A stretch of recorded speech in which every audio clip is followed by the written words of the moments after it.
जब वैज्ञानिकों की एक टीम केदारनाथ की भीमशिला पर रिसर्च करने पहुंची और वहां जाकर उन्हें जो हासिल हुआ उसे देखकर हर कोई हैरान था, क्योंकि चमत्कार ही कुछ ऐसा था जिसे जो भी सुन रहा था उसके पैरों तले जमीन खिसक रही थी। क्योंकि जब पूरी बार ने मंदिर के चारों ओर तबाही का सैलाब ला दिया था, उस समय यह चमत्कारी शिला जाकर उस मंदिर के सामने एक योद्धा की तरह खड़ी हो जाती है।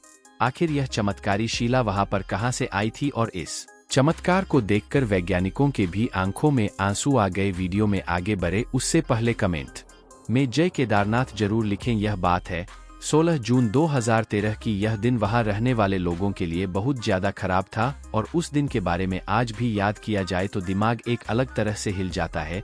कई लोगों ने अपनों को खो दिया था, कई लोगों के घर उजड़ गए थे। जून 2013 में कहा जाता है कि मानो बादल ही फट गया था जिसकी वजह से बारिश आ गई थी। बताया जाता है कि केदारनाथ मंदिर से 5 किलोमीटर ऊपर छोराबार ग्लेशियर के पास इतना पानी जमा हो गया था कि एक झील बन गई थी, लेकिन पानी ज्यादा होने के कारण वहां से वह पानी नीचे की तरफ आने लगा था। खतरा बहुत ज्यादा पड़ा था लेकिन किया भी कुछ नहीं जा सकता था। सैलाब इतना ज्यादा था कि उसने प्रलय का रूप धारण कर लिया था, एक ऐसा प्रलय जो सब कुछ अपने साथ बहा ले जा रहा था। उस समय जिस भी आदमी ने इस महाप्रलय को देखा उसके मन में केवल एक ही सवाल उठ रहा था कि अब कोई नहीं बचाने वाला है। और पानी केदारनाथ मंदिर की तरफ भी इतना ज्यादा बढ़ गया था कि मंदिर के बचने के भी चांसेस कम थे। लेकिन वह कहते हैं ना कि ऊपर वाला रक्षा हमेशा करता है। बाबा केदारनाथ अगर हाजिर हो तो किस बात का डर है। और बाबा केदारनाथ का चमत्कार कुछ साधुओं ने अपनी आंखों से देखा था। वही दूसरी तरफ 16 जून को रात को 8:30 बजे के करीब ऊपर की पहाड़ी से पानी का सैलाब मंदिर की तरफ बढ़ना चालू कर देता है। मंदिर के आसपास मौजूद लोग भी डर गए थे। कई लोगों ने तो इधर-उधर भागना ही उचित समझा, मगर कई सारे तीर्थयात्री मंदिर के अंदर ही ठहर गए थे और आपस में ही बातें करने लगे कि सब कुछ सही हो जाएगा। लेकिन जिस प्रकार पानी का बहाव इतना तेज था, इन लोगों को मन ही मन यह पता लग चुका था कि अब हम बच नहीं पाएंगे, क्योंकि मंदिर चारों तरफ से पानी से घिर चुका था। पानी के साथ पत्थर और चट्टानें ऊपर से आ रही थी। इस भयंकर सैलाब ने पूरी केदार घाटी को उजाड़ दिया था। जो भी आ रहा था उसे बारह अपने साथ बहा ले जा रही थी। पहाड़ों में धसी बड़ी बड़ी मजबूत चट्टानें टूटकर पत्थर बन गई थी, जिसकी वजह से खतरा मंदिर पर भी आन पड़ा था। लेकिन केदारनाथ जब खुद रक्षा करने की ठान लेते हैं तो नदियां तो क्या बार भी अपना रास्ता बदल देती है। और 16 जून के दिन केदारनाथ मंदिर के पास मौजूद साधुओं ने वह चमत्कार अपनी आंखों से देखा था। आखिर क्या था वह चमत्कार जिसने इतनी बड़ी आफत से मंदिर को बचा दिया था।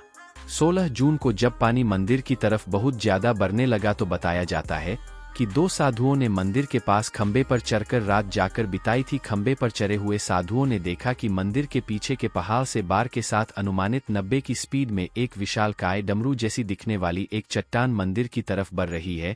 यह पत्थर इतना ज्यादा बड़ा था, अगर पानी के तेज बहाव के साथ सीधा यह मंदिर से जाकर टकराता तो मंदिर के स्ट्रक्चर को पूरी तरह से नुकसान पहुंचा सकता था। लेकिन वह जब मंदिर से महज 50 फीट दूर रहा तभी अचानक कुछ ऐसा होता है कि वह शिला अचानक वहां पर रुक जाती है।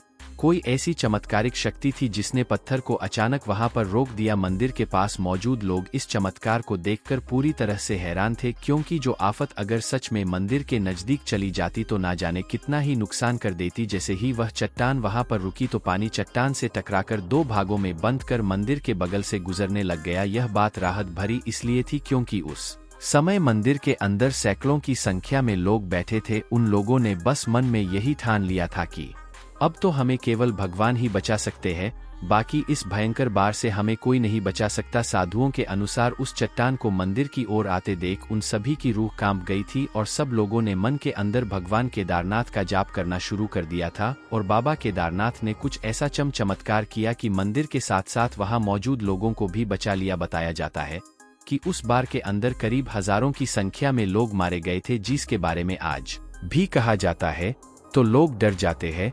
जो लोग जान बचाने के लिए इधर-उधर भागे उनमें से काफी लोगों की जान चली गई और जिन लोगों ने अपने प्राण भगवान के भरोसे छोड़ दिए, जिन लोगों ने भगवान के मंदिर में शरण ली, उन लोगों की जान बच गई। और इस चमत्कार का सबूत आज भी वह शिला उस मंदिर के पीछे मौजूद जिसे भीमशिला के नाम से जाना जाता है। अब आपको लग रहा होगा कि आखिर इस शिला का नाम भीमशिला क्यों रखा गया, क्या इसके पीछे भी कोई बड़ा रहस्य छुपा हुआ है। लगभग मंदिर के चौड़ाई के आकार की यह शिला आखिर अचानक मंदिर के पास आकर क्यों रुक गई। जब इस नज़ारे को लोगों ने देखा तो सबके मन में एक ही सवाल था कि यह कोई प्राकृतिक घटना नहीं है, क्योंकि उस समय बड़ी बड़ी टेक्नोलॉजी वाली इमारतें जमींदोज हो गई थी। उस समय इतनी परिस्थिति में इस मंदिर को कुछ नहीं हुआ। भगवान शिव के भक्त इसे चमत्कार मान रहे हैं। जब इस चमत्कार को लोगों ने अपनी आंखों से देखा तो उन्हें एहसास हो गया कि सच में केदारनाथ मंदिर में भगवान का वास है, और इसी चमत्कार के लिए केदारनाथ मंदिर में पूजा करने के लिए खराब मौसम में भी लोग जान जोखिम में डालक आते हैं। वाकई में कितना रहस्यमयी और चमत्कारिक है। केदारनाथ धाम मंदिर को भगवान शिव का पवित्र ही तीर्थ स्थलों में सबसे शुद्ध माना जाता है, और इस मंदिर के बारे में एक बहुत प्रचलित मान्यता है कि जो कोई भी जाकर इस मंदिर में पूजा करता है वह बहुत ही खुशकिस्मत होता है, क्योंकि मान्यता है इस मंदिर में आना हर किसी की किस्मत में नहीं होता। अब चलिए वापस उस शिला की बात पर आते हैं। डमरू नुमा शिला की चौड़ाई लगभग मंदिर की चौड़ाई के बराबर है, जिसने प्रलय का अभिमान चकनाचूर करके इस मंदिर को बिल्कुल भी क्षतिग्रस्त नहीं होने दिया था। भीमशिला कहने के पीछे भी बड़ी इंटरेस्टिंग स्टोरी है।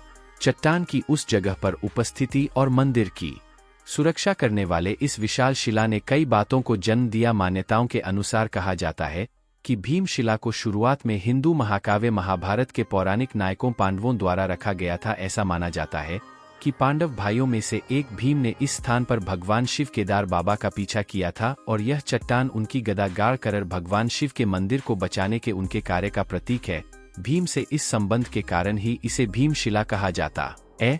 आज भी वह चट्टान केदारनाथ मंदिर के पीछे आदि गुरु शंकराचार्य की समाधि के पास खड़ी है।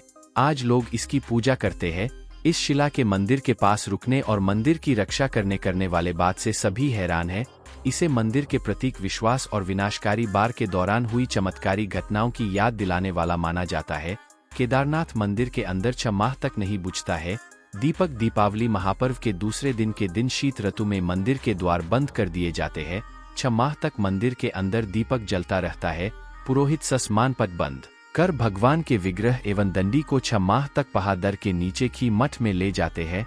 6 माह बाद मई माह में केदारनाथ के कपाट खुलते हैं, तब उत्तराखंड की यात्रा आरंभ होती है। 6 माह मंदिर और उसके आसपास कोई नहीं रहता है, लेकिन आज आश्चर्य की बात कि 6 माह तक दीपक भी जलता रहता और निरंतर पूजा भी होती रहती है। कपाट खुलने के बाद यह भी आश्चर्य का विषय है कि वैसी की वैसी ही साफ सफाई मिलती है जैसी कि छोड़कर गए थे। कैसे बना होगा यह मंदिर अभी भी रहे से बरकरार। यह मंदिर कटवा पत्थरों के भूरे रंग के विशाल और मजबूत शिला खंडों को जोड़कर बनाया गया है। 6 फुट ऊंचे चबूतरे पर खड़े 85 फुट ऊंचे 187 फुट लंबे और 80 फुट चौड़े मंदिर की दीवारें 12 फुट मोटी है। यह आश्चर्य ही है कि इतने भारी पत्थरों को इतनी ऊंचाई पर लाकर वह तराश कर कैसे मंदिर की शक्ल दी गई होगी। खासकर यह विशालकाय छत कैसे खंभों पर रखी गई पत्थरों को एक दूसरे में जोड़ने के लिए इंटरलॉकिंग तकनीक का इस्तेमाल किया गया है। यहाँ का एक रहस्य यह भी है कि यहाँ हर वक्त मौसम बदलता रहता है। केदारनाथ धाम में एक तरफ करीब 22,000 फुट ऊंचा केदार, दूसरी तरफ 21,600 फुट ऊंचा खर्च कुंड और तीसरी तरफ 22,700 फुट ऊंचा भरत कुंड का पहाड़ न सिर्फ 3 पहाड़ बल्कि 5 नदियों का संगम भी है। यहाँ मंदाकिनी, मधुगिरी, गंगा, सरस्वती और स्वर्ण गौरी, इन नदियों में अलकनंदा की सहायक मंदाकिनी आज भी मौजूद है। इसी के किनारे है केदारेश्वर धाम। यहाँ सर्दियों में भारी बर्फ और बारिश में जबरदस्त पानी रहता है। यहाँ कब बादल फट जाए और कब बाढ़ आ जाए कोई नहीं जानता। आप केदारनाथ मंदिर को लेकर क्या सोचते हैं, हमें कमेंट के माध्यम से जरूर बताएं। और इन चमत्कार से सिद्ध हो जाता है कि जो भी केदारनाथ के चरणों में जाता है उनके हमेशा भला ही होता है। अगर आप भी केदारनाथ के सच्चे भक्त हैं तो इस वीडियो को जरूर लाइक करें।